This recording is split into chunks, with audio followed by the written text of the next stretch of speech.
My former colleague over at Fox, Megyn Kelly, set this up quite well on her program, and she's absolutely right on this. The GOP is being unleashed, and there's going to be retribution out there. In other words, there's going to be a price that is paid. And all the things that were overlooked in the past, I don't think they're going to get overlooked anymore. Megyn says it well. Let's listen in. And these Democrats will rue the day they decided to use lawfare to stop a presidential candidate. I'm not talking about violence. I'm talking about tit for tat. You just wait, and it won't be Hunter Biden the next time. It's going to be Joe Biden. It could potentially still be Barack Obama. It could still potentially be Hillary Clinton. We're going to have to look at what the statutes of limitations are on the various crimes they surely committed. We're going to have to look at passing laws to revive those dead crimes, felonies or misdemeanors, so that those cases can be brought out of time. That's what may be in the interest of justice, just like they did for E. Jean Carroll with a New York State law that was passed so that she could sue him. That's what happened. See how bad this is going to get?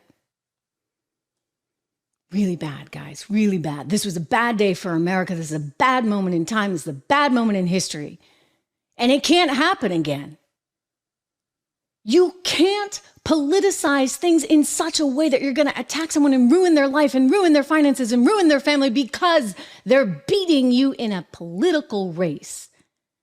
That can't be allowed. And if you're going to do that, if you're going to go do that down that path, then you know what? You better be prepared. You better be prepared for conservatives to strike back. I mean, think about this.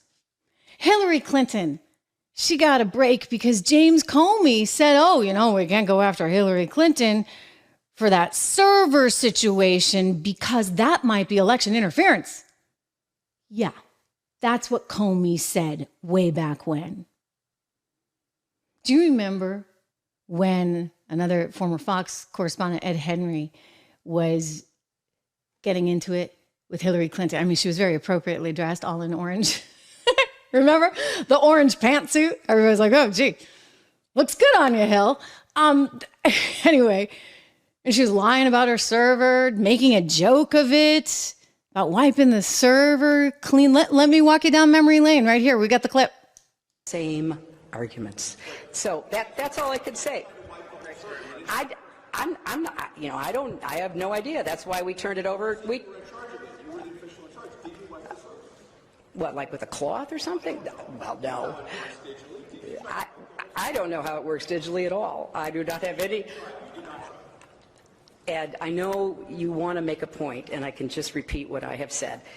In order to be as cooperative as possible, we have turned over the server. They can do whatever they want to with the server to figure out what's there, what's not there. That's for the people investigating it to try to figure out. But we turned over everything that was work-related, every single thing. Personal stuff, we did not. I had no obligation to do so and did not. Thank you all. Thank you all.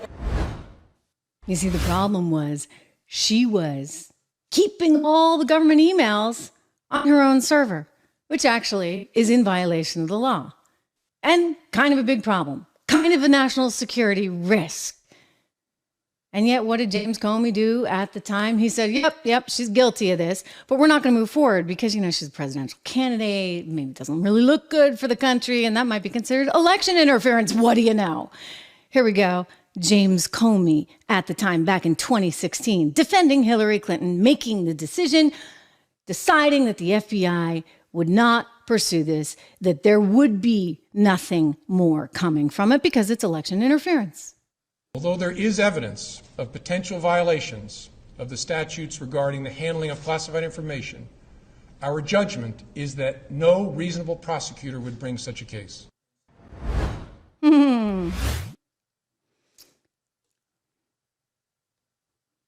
Everything's just changed. Really.